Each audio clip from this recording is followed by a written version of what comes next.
Subscribe कीजिए royal teacher को education संबंधी न्यूज़ तुरंत पाने के लिए। जी हाँ साथियों, इस वक्त की बड़ी खबर की बात करें शिक्षा विभाग की खबरों की, तो दोस्तों आप सभी जानते हैं एनपीएस ओपीएस यूपीएस को लेकर जो खबरें चल रही है उसके संबंध में आज हम बात करेंगे।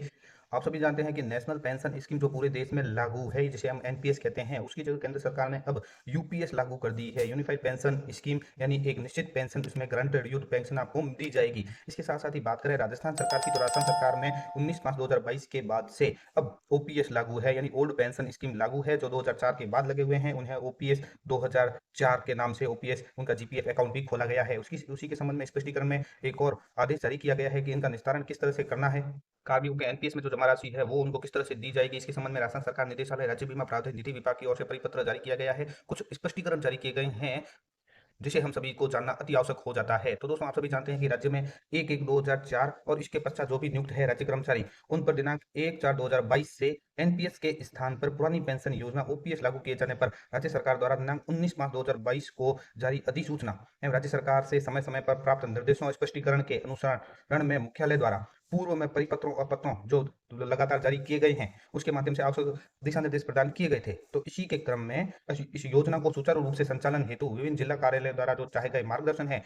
उनको दृष्टिगत रखते हुए कुछ प्रक्रिया निर्धारण करते हुए दिशा निर्देश जारी किए जाते हैं। अभी ये दिशा निर्देश क्या है वो हम सभी को जानने अति आवश्यक है, तो ध्यानपूर्वक सुनते जाइए दोस्तों। ये दिशा निर्देश जी ऐसे कार्मिक जो दिनांक 1/4/2022 से पूर्व सेवानिवृत्त हो चुके हैं, ध्यान से सुनना, जो 22 से पूर्व 1/4/2022 से पूर्व सेवानिवृत्त हो चुके हैं अथवा जिनकी मृत्यु हो चुकी है, उन प्रकरणों में यदि ओपीएस का लाभ लिया जाना है, यानी ओल्ड पेंशन स्कीम लेनी है, तो उन कार्मिकों के लिए एनपीएस ट्रस्ट से प्राप्त सकल कॉर्पस राशि, यानी 60% एकमुश्त राशि प्लस पेंशन धन का 40% वार्षिकी सहित, या इसके अलावा 20% एकमुश्त राशि, पेंशन का 80% वार्षिक सहित माइनस स्वैच्छिक सेवानिधि प्रकरणों में प्राप्त होने की दिनांक से राशि राजकोष में जमा कराए जाने की दिनांक तक सामान्य प्रावधान निधि खाते पर प्रचलित ब्याज सहित राजकोष बजट मत बताया गया है उसमें जमा कराई जानी आवश्यक है। इसी प्रकार जो 1/4/2022 से पहले पूर्व प्रकरणों में संबंधित कार्मिकों द्वारा एनएसडीएल पोर्टल पर क्लेम सबमिट करने पर विभाग के जिला कार्यालय द्वारा सेवानिवृत्ति स्वैच्छिक सेवानिवृत्ति के प्रकरणों में यदि कोई कार्मिक ओपीएस लेना चाहता है, तो 2022 की अधिसूचना के अनुसार उस कार्मिक की समस्त समेकित पेंशन धनराशि राज्य के राजस्व मद में जमा होगी। यदि किसी अंशदाता द्वारा स्वैच्छिक रूप से राशि जमा कराई गई हो तो यह राशि राजस्व मद में अधिसूचना के अनुसार जमा होगी, और 22 और उसके बाद के प्रकरणों में नियमानुसार अंशदान के अतिरिक्त अंशदान जमा कराने को निजी अंशदान मानते हुए उक्त राशि को भी उपरोक्तानुसार जीपीएफ की समय समय पर प्रचलित ब्याज दर से ब्याज लगाकर एक मुश्त है वो लौटाया जाएगा। इसी तरह ऐसे कार्मिक जो जिनकी मृत्यु हो चुकी है या जो सेवानिवृत्त हो चुके हैं या जो जिसने सेवानिवृत्ति स्वैच्छिक ले ली है दिनांक 2022 अथवा इसके बाद हुई है, कि उसके प्रकरणों में राज्य सरकार की अधिसूचना 2022 के अनुसार एनपीएस के स्थान पर ओपीएस ही दे होगी। यहाँ पे पूर्ण रूप से स्पष्टीकरण है कि 2022 के आदेश अनुसार 1/1/2022 के बाद हुई है मृत्यु, सेवानिवृत्ति या शैक्षिक सेवानिवृत्ति, तो उनको 2022 के अधिसूचना के अनुसार एनपीएस के स्थान पर ओपीएस ही दे होगी। इस अधिसूचना के क्रम में मृत्यु, सेवानिवृत्ति, स्वैच्छिक सेवानिवृत्ति के प्रकरणों में क्या प्रक्रिया अपनाई जाएगी उसके बारे में यहाँ पे बता दिया गया है। अगर आप इसी कड़ी में आते हैं तो ध्यानपूर्वक सुनिए कि मृत्यु प्रकरणों में अधिसूचना 2022 के अनुसरण में मृतक कार्मिक के प्राण खाते में एनपीएस की जमा सकल कॉर्पस राशि जो कि डीटीओ यानी जिला अधिकारी के एनपीएस बैंक खाते में प्राप्त होगी, उनमें से निजी अंशदान को आरपीएमएफ या आरजीएचएस के पेटे नियत राशि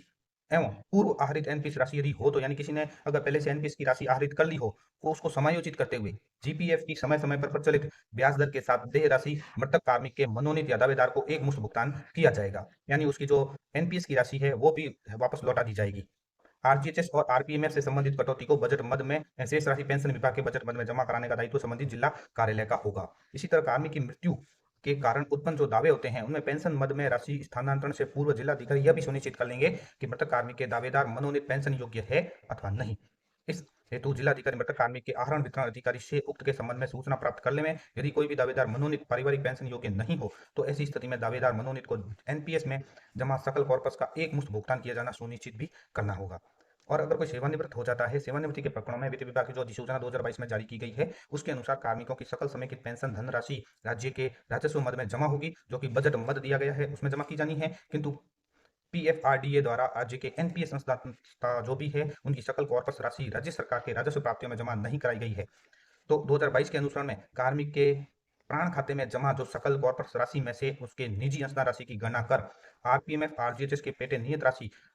तथा पूर्व आहरित एनपीएस राशि को समायोजित करते हुए जीपीएफ की समय समय पर जो ब्याज दर प्रचलित है उसके अनुसार ब्याज दर की गणना करते हुए उसका समायोजन किया जाएगा। इसी तरह कार्मिक की निजी अंशदान कटौतियों का सत्यापन किया जाकर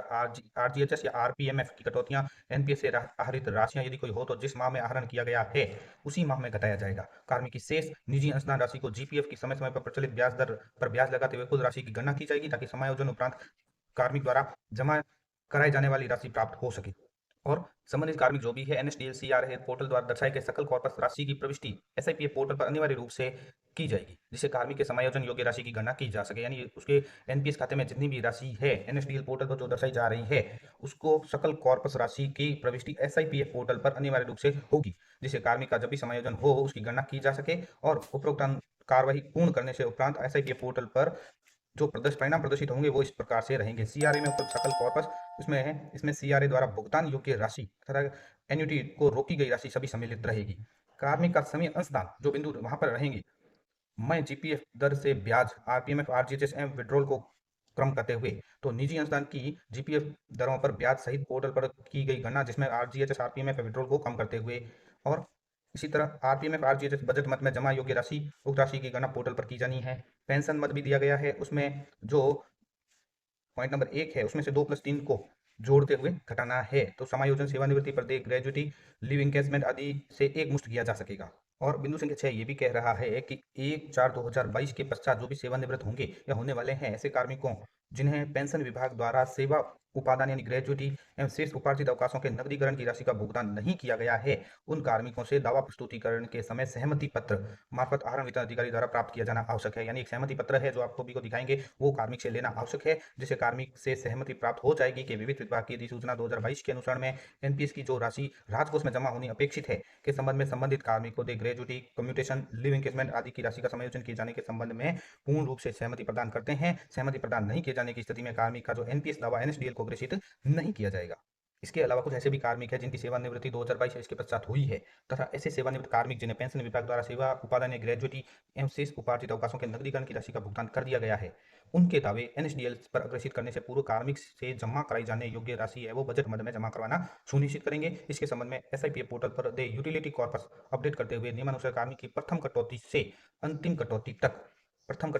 कटौती तक लेजर पूर्ण करते हुए अंतिम रूप से पेंशन विभाग के बजट मद में जमा कराए जाने की सूचना उपलब्ध कराते हुए राशि पेंशन विभाग के बजट मद में जमा होने का प्रमाण पत्र प्राप्त करते हुए कार्मिक के दावे एनएसडीएल पोर्टल पर अग्रेसित किए जाएंगे। इसी तरह अगर कार्मिक द्वारा प्रस्तुत दावे का समुचित परीक्षण विभाग के जिला कार्यालय स्तर पर किया जाएगा वित्त विभाग की अधिसूचना 2022 के अनुसार एनपीएस कॉर्पस राशि का नियमानुसार समायोजन होने पश्चात ही दावा जिला कार्यालय द्वारा एनएसडीएल को भुगतान योग्य घोषित किया जाएगा। एवं 2022 या उसके पश्चात सेवानिवृत्ति के ऐसे प्रकरण जिनका निस्तारण राज्य सरकार के आदेश जारी होने से पूर्व अथवा पश्चात किया जाकर उसकी संपूर्ण कॉर्पोरेट राशि पेंशन विभाग के बजट मद में जमा करवा दी गई हो तो ऐसे प्रकरणों के निस्तारण हेतु बिंदु संख्या 5 के अनुसार संभागीय अधिकारी की अनुशंसा सहित मुख्यालय को भिजवाई जाएगी ताकि कार्मिक की एनपीएस में जमा निजी अंशदान राशि का भुगतान सक्षम स्तर से स्वीकृति उपरांत किया जा सके। और एनएसपी जो एनपीएस आंशिक आहरण यानी डेबिट की प्रविष्टि एसआईपीएफ पोर्टल पर किया जाना सुनिश्चित करेंगे। और अगर किसी कार्मिक द्वारा आहरित आंशिक आहरण पुनः जीपीएफ 2004 मद में जमा करवा दिया गया हो तो उसका भुगतान कार्मिक या मनोनीत को जीपीएफ 2004 मद से किया जाएगा।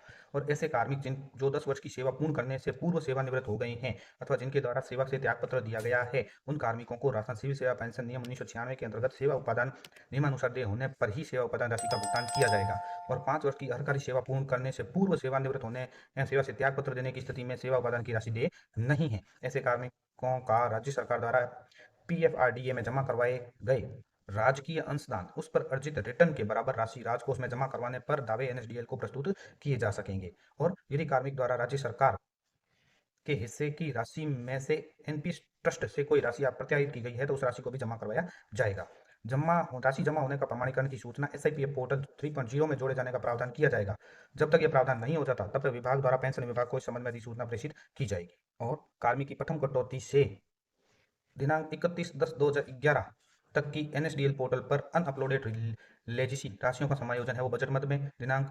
1/11/2011 से 31 मार्च 2022 तक की शेष राशियों का समायोजन संबंधित बजट मद में मुख्यालय स्तर से किया जाना है। किसी कार्मिक की कोई भी कटौती एनएसडीएल पोर्टल पर स्थानांतरित होने से रह गई हो तो उक्त कटौती को एसआईपीएफ पोर्टल पर अपडेट करते हुए सकल कॉर्पस में से समायोजित किया जाना है। और किंतु उपरोक्त प्रकरणों में प्राप्त विभाग को प्राप्त होने वाले क्लेम के निस्तारण की प्रक्रिया अप्रभावित रहेगी और उपरोक्त अनुसार एनपीएस दावा निस्तारण का कार्य अविलंब रूप से पूर्ण किया जाना सुनिश्चित किया जाए। तो साथियों ये है वो सहमति पत्र जो आपको अपने डीडीओ को देना है। 50 रुपए के नॉन जुडिशियल स्टाम्प पर नोटरी पब्लिक द्वारा सत्यापित कर प्रस्तुत करना है कि आप ओपीएस में लेना चाहते हैं। तो इसका जो प्रपत्र है वो आपको हमारे रॉयल टीचर जो